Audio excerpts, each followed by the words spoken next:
path to mastery. Why Miyamoto Musashi believed one skill was never enough.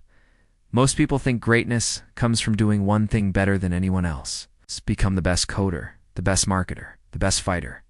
But Miyamoto Musashi, perhaps the most dangerous man in Japan's history, saw the flaw in that logic. This is the man who won over 60 duels, often against opponents who trained for nothing else. But by the end of his life, he wasn't remembered just as a swordsman. The Book of Five Rings, he writes, "You should not have a favorite weapon."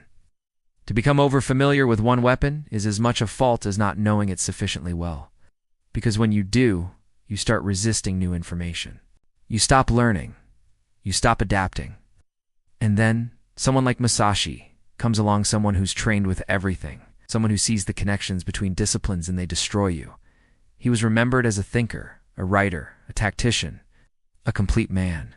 He didn't just master the sword, mastered painting, sculpture, strategy, calligraphy, and even philosophy. Because to him, true mastery meant becoming excellent across disciplines, not just dominant in one. Not just to relax, but to see patterns differently. Musashi believed deeply that the path of the sword and the path of the artist were one and the same. He painted and practiced calligraphy with the same seriousness as combat, because he understood that rhythm, flow, and intuition were just as important in a negotiation or battlefield as they were on a canvas. They're the ones who know a lot about a lot, and who can move between ideas without losing coherence. That if you mastered one thing deeply, it would echo into everything else. He consciously rejected the idea of being only a swordsman.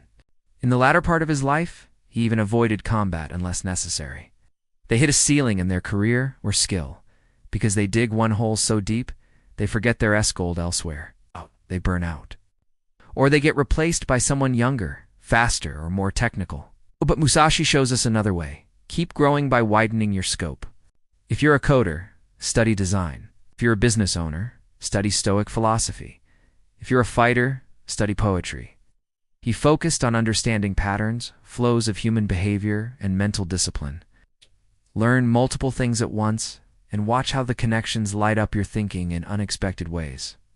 Not dabbling, but mastering each lane one by one, then braiding them into a rope so strong it can't be broken. And yet, most of the breakthroughs in history come from people who were cross-wired. Leonardo da Vinci wasn't just an artist, he was a scientist. Bruce Lee wasn't just a fighter, he was a philosopher. Musashi wasn't just a killer, he was a thinker. And he made that clear in the very structure of his life. Let's talk about what that means today, and why specializing too early or too narrowly might be the reason you're stuck. Studying marketing, but also studying psychology and anthropology, or being an entrepreneur who reads military history. These things don't cancel each other out. They reinforce each other. They create what Shane Parrish calls compound knowledge. Musashi's real edge wasn't just his skill with a blade, it was how he approached skill itself. He's not just talking about swords.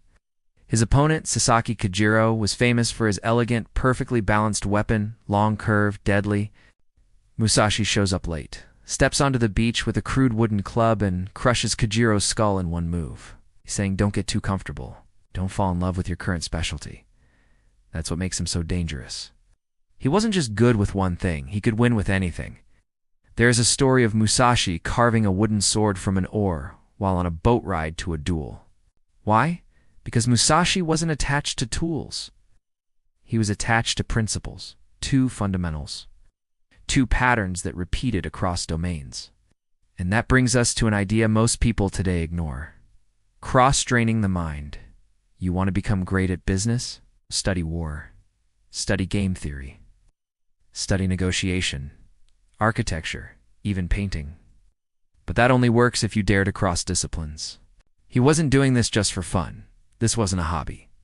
We live in a world obsessed with niche mastery. Get told to specialize early, to pick a major, pick a lane, pick a niche. The most dangerous people are rarely the ones who know everything about one thing. In today's world, that might mean learning sales while also learning philosophy. Musashi didn't stumble on this by accident. That's how he became unbeatable. The average person plateaus. You want to build something no one can take from you? Build depth and width. This isn't about being scattered. It's about being strategic. The key is discipline across fields. So here's the challenge. Pick a second skill this week, something unrelated to your main path, and commit to studying it seriously.